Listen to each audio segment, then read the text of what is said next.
My coworker sent HR a fake screenshot to get me fired. She forgot to crop her own Bookmarks bar, and I watched her get escorted out before lunch. I was sitting across from two HR representatives with a printed screenshot of my own computer screen sliding across the conference table toward me when I started laughing. Not a nervous laugh. Not an awkward, defensive, please don't fire me laugh. A genuine, from the chest, can't help it laugh that bounced off the glass walls of that little conference room and made both of them shift uncomfortably in their ergonomic chairs. Because the person who had spent 3 months trying to destroy me had just handed me everything I needed. On a silver platter. In high resolution. Printed on company paper. Let me tell you about Karen. And yes, that's what I'm calling her, because if the name fits, you don't go looking for a better one. My name is Noah. I'm 31 years old, and I have worked at the same mid-sized logistics company for 4 years, the kind of company that has a mission statement printed on the wall in the lobby that nobody has read since the day it was installed, a kitchen with a passive-aggressive dish cleaning note on the microwave, and exactly the kind of internal politics that make you understand why people quit stable jobs to sell things online. I am good at my job. I say that without arrogance and with the specific confidence of someone who has 4 years of performance reviews to back it up. I hit my numbers. I run clean projects. My manager, a reasonable man named Patrick who communicates primarily in bullet points and actually means it when he asks how your weekend was,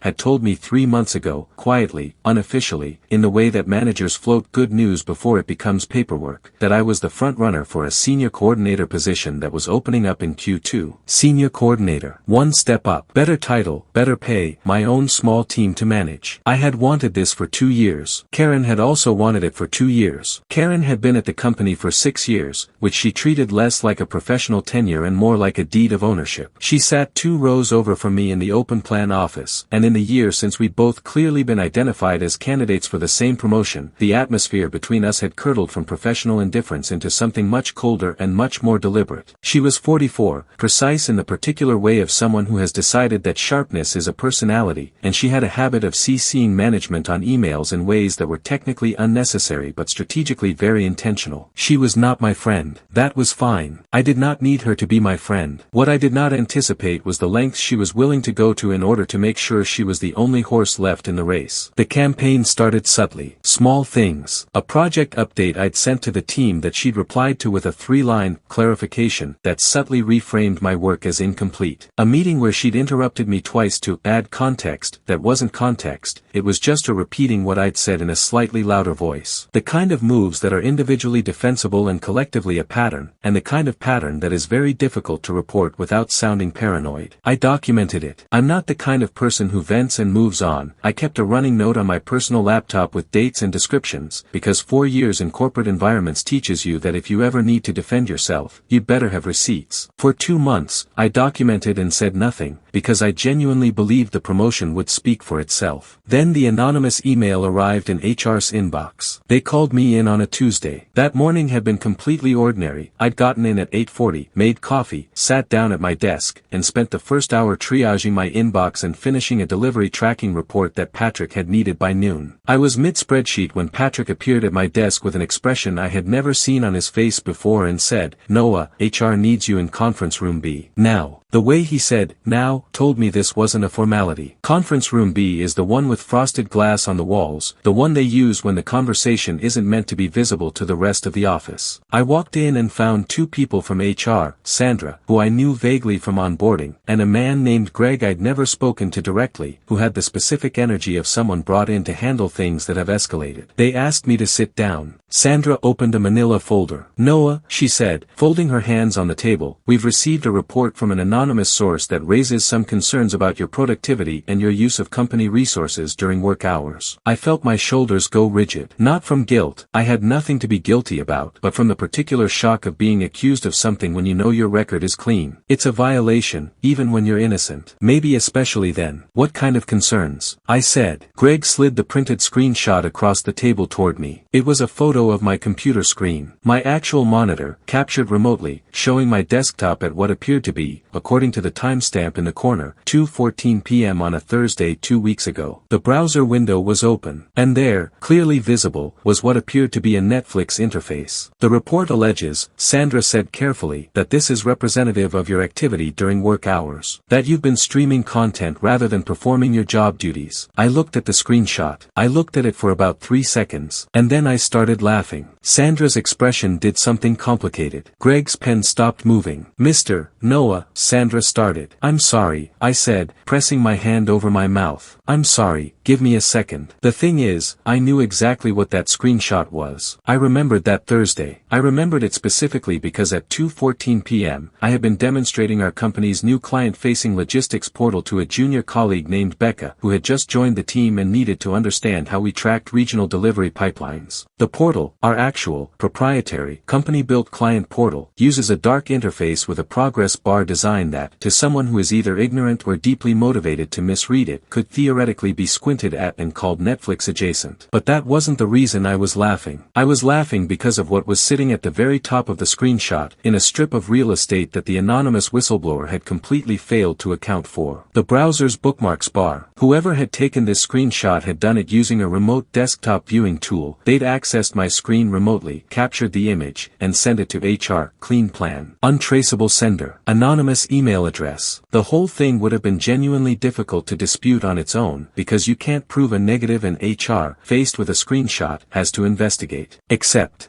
they forgot to crop the top of the image. And sitting there, in the bookmarks bar of whoever's browser had been used to take this screenshot, was a neat little row of saved links. Favorite websites. Personal bookmarks. The kind of digital fingerprints that people accumulate without thinking, because nobody ever imagines that their bookmarks bar is going to be projected onto an HR conference table. I leaned forward and pointed at the top of the printed page. Can I ask, I said, keeping my voice extremely measured, whose bookmarks bar is that? Silence. Both of them looked at the screenshot. Really looked at it, the way people look at something they've been staring at for 10 minutes but suddenly see for the first time. The bookmarks bar contained, reading left to right, a link to a local news site, a recipe website, something that appeared to be a fantasy football league portal, and then, right there in the middle, clear as anything, labeled in the tiny bookmark title text, divorce attorneys, city name. Next to it, a link titled, passing a urine test clean. And next to that, the one that made Greg set his pen down completely and sit back in his chair. A direct URL to our company's internal HR employee portal, with, embedded in the URL string itself, as part of the page path, an employee ID number. Our internal HR portal generates personalized URLs for each employee's self-service dashboard. The URL structure includes the employee's ID as a parameter in the string. It is not a secret, every employee has one, but it is specific. It is unique. It is, functionally, a name tag. I knew whose employee ID that was. I knew because I had received emails from HR before that included my own ID in certain automated notifications, and the format was familiar to me. I pulled out my phone, HR hadn't asked me not to, and I navigated to my own HR portal to check the URL structure. Same format, different number. I think, I said quietly, you might want to run that employee ID. Sandra and Greg looked at each other. Sandra picked up her phone and left the room. That's when the real bombshell dropped. And when I say dropped, I mean it cratered the floor of that conference room and took Karen's entire career down with it. Greg stayed in the room with me while Sandra made calls. He didn't say much. He'd gone into a kind of professional stillness, the posture of someone recalibrating rapidly. I sat across from him and drank the water someone had left in the middle of the table and waited, because at this point I understood that the best thing I could do was be the calmest person in this building. Sandra came back in 7 minutes. She sat down. She looked at Greg. Some kind of silent communication passed between them. Noah, Sandra said, we need to ask you a few more questions, but I want you to know that the direction of this investigation has shifted significantly. I figured, I said. The employee ID in that URL belongs to a current employee. We're not going to share the name with you right now, but I want to ask, do you have any reason to believe that a specific colleague might have motivation to file a false report against you? I thought about the last 3 months. The CC'd emails. The interrupted meetings. The careful, deliberate pattern of someone trying to make me look smaller in every room where it counted. I have documentation, I said. If that would be helpful. Greg picked his pen back up. It would be very helpful. I had sent myself the notes from my personal laptop to my personal email 6 weeks ago, for exactly this kind of situation. I pulled them up on my phone and read them aloud, date by date, incident by incident. The interruptions. The reframings. The one time she had forwarded a client complaint to Patrick with a note that said, "Wanted to make sure you were looped in," when I had already addressed the issue and closed the ticket the same day. The time she had told a colleague, loudly enough for me to hear, that she wasn't sure I had the bandwidth for a senior role. Greg wrote everything down. Sandra occasionally asked clarifying questions. By the time I was done, I had been in conference room B for just over an hour. They told me to return to my desk and that HR would follow up. Their faces were professionally neutral, but there was something underneath it, a kind of gravity, the specific weight of people who have realized that the situation they thought they were managing is significantly more serious than the memo suggested. I walked back to my desk. I sat down. I opened my delivery tracking report and finished it, because the work still needed to get done and Patrick needed it by noon, and I was not going to let any of this knock me off my rhythm. Karen was at her desk 2 rows over. She glanced up when I walked past and gave me a look, a small, measuring, almost satisfied look, the look of someone who thinks they've just watched a trap close. I sat down and started typing. The thing about workplace betrayal at this scale is that it doesn't feel righteous in the moment. People imagine it would. They imagine you'd be sitting at your desk feeling electric with the knowledge that justice is 40 minutes away, watching the clock with barely contained vindication. The reality is more hollow than that. Because beneath the anger, beneath the careful documentation and the steady voice in the HR conference room, there's something genuinely sad about the confirmation that someone looked at you and decided you were an obstacle rather than a person. That she had sat 2 rows away from me for a year and built an architecture of sabotage around a shared workplace, a shared promotion, a shared mission statement on the lobby wall that neither of us had read. I felt the weight of that settle into my shoulders as I typed. Then I heard it. The sound of HR walking onto the floor. Sandra and Greg came in from the side entrance, which leads from the administrative corridor directly onto the open plan floor. They were accompanied by someone I didn't recognize, a woman in a blazer who moved with the particular efficiency of someone from security or legal. They walked across the floor in a direction that I did not look up to confirm, but which every molecule in my body already knew. I heard Karen's voice. "What is this? What's happening?" Sandra's voice, low and professional. "Karen, we need you to come with us, please." "I don't. What does that mean?" "I'm in the middle of something. You can't just." "Karen." Sandra's voice didn't rise, didn't waver. "Please come with us now." A chair scraped back. The sound of someone standing up. I stared at my spreadsheet. I kept typing. My fingers didn't shake. The office had gone the particular kind of quiet that open plan offices go when something is happening that everyone can feel but nobody is making eye contact about. That total, held breath stillness of 20 people suddenly finding their own screens extremely compelling. I heard Karen's heels on the floor, moving toward the exit. I heard her voice once more, lower now, stripped of its authority. "I want to speak to someone. I want to know exactly what." A door opened. A door closed. And that was it. The whole floor exhaled at once. Patrick appeared at my desk at 3:15. He sat down in the spare chair that nobody ever uses except when someone needs to talk to me without making it look like a big deal, which means it always looks like a big deal, and he folded his hands the way he does when he's being deliberate about something. "You okay?" he asked. "I'm fine," I said. "HR briefed me," he said. "Not everything, they can't share everything, but enough." He paused. "I want you to know that your position in this department is not affected by anything that happened today. If anything," he paused again, choosing his words the way you choose your footing on uncertain ground, "your conduct throughout this entire situation has been noted." "I just kept documenting," I said. "Like you always say." "Yeah," Patrick said. "Like I always say." He stood up, then hesitated. "The senior coordinator role. Q2 is still the timeline. I don't think there's going to be much competition left." He walked back to his office. I turned back to my screen. I finished the tracking report with 40 minutes to spare. Karen was terminated that afternoon. I know this not because HR told me, but because by 5 p.m. the office runs on osmosis, and because one of my colleagues who sits near the administrative corridor reported that she had been walked out of the building at 11:47 a.m., which is to say, before her lunch break, with a cardboard box and a security escort and the expression of someone who had run a very sophisticated play and watched it fold back on itself in real time. Her offense log, as I would later piece together from what HR shared with me in a follow-up meeting, unauthorized use of remote desktop software to access a colleague's computer without consent, which violates company IT policy, filing a false and malicious report with HR using a fake external email address, which violates about 4 sections of the employee employee conduct code, and,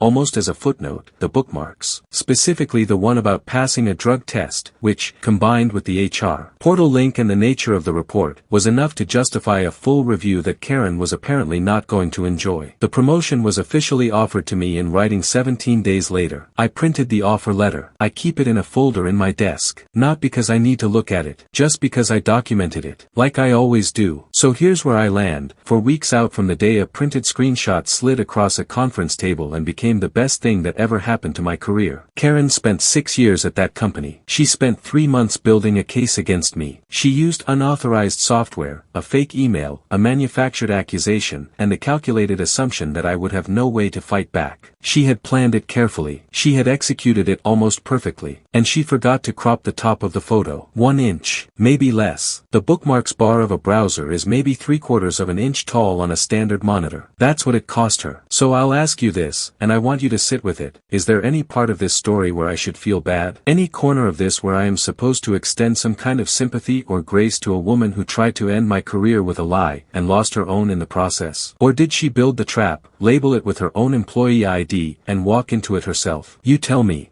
If you have made it this far and want to see more videos like this, then kindly subscribe and turn on notifications so you may never miss another story like this.